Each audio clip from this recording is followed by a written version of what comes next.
Did you know that nature gives us a treasure trove of health protectors in the food that we eat? Specifically plant-based foods such as fruits, vegetables, whole grains, beans, and legumes contain vitamins, minerals, fiber, and phytochemicals. Each of these nutrients have the potential to fight cancer by stimulating the immune system, decreasing or slowing the growth of cancer cells, and preventing DNA damage that can lead to cancer. So I cut up an apple to kind of show you a visual representation of DNA damage.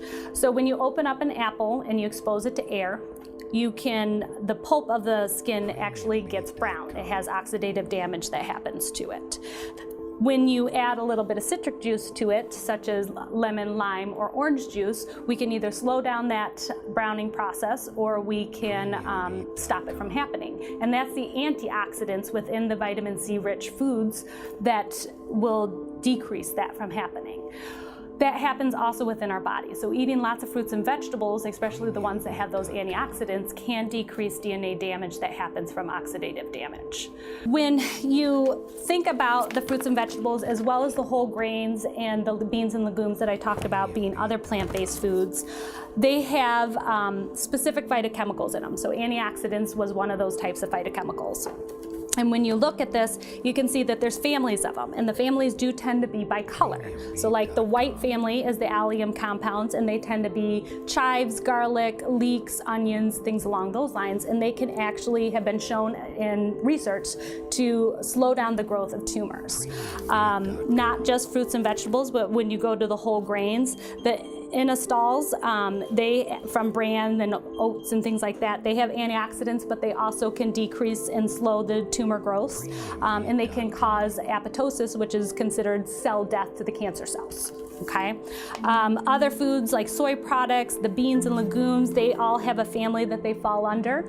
And as long as you're eating a couple of foods from each of these families throughout the day, you're going to be getting the nutrients that you need to fight cancer as best as you can, or prevent cancer recurrence if you're a cancer survivor. When you're looking at the fruits and vegetables that you're choosing, make sure that you choose them from multiple different color categories, because each one of these families tends to be a different color of product. So don't just eat apples and bananas, but eat apples, bananas, dark leafy greens, eggplant, or other purple products such as berries, which have the flavonols in there, and make sure that you're getting a wide range of anti-cancer properties that can come from each of those foods. A guideline that you can kind of follow is think of your plate in thirds. And this one isn't quite set up in thirds, but in general you can think about 2/3 of your plate being plant-based foods. So beans, legumes, whole grains, fruits, or vegetables. So this one's specifically set up with a little bit more vegetables, which can be helpful from a weight loss standpoint, a good amount of fruit, and then a small portion of your whole grains. And focusing on whole grains more than white breads, white pastas, and white rice. You know, doing brown rice, whole wheat bread, maybe trying quinoa as a substitute, making sure that you're getting those whole grain products, because then you're getting all of the nutrients that you can from that food.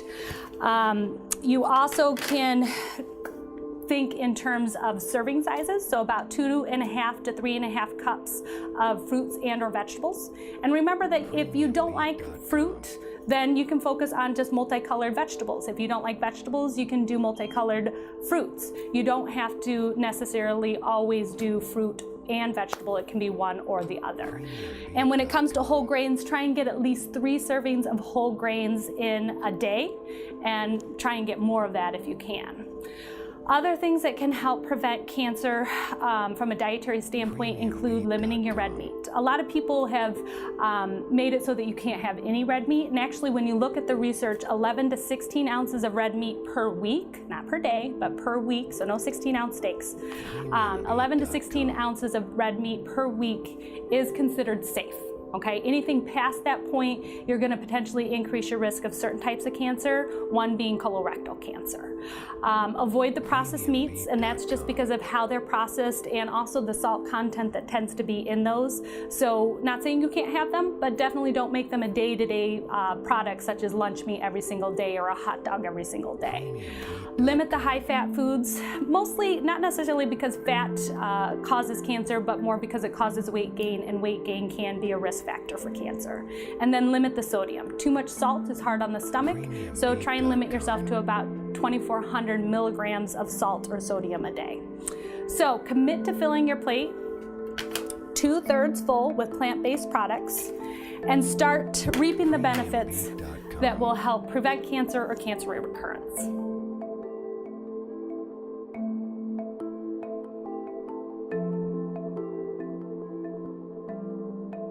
Premium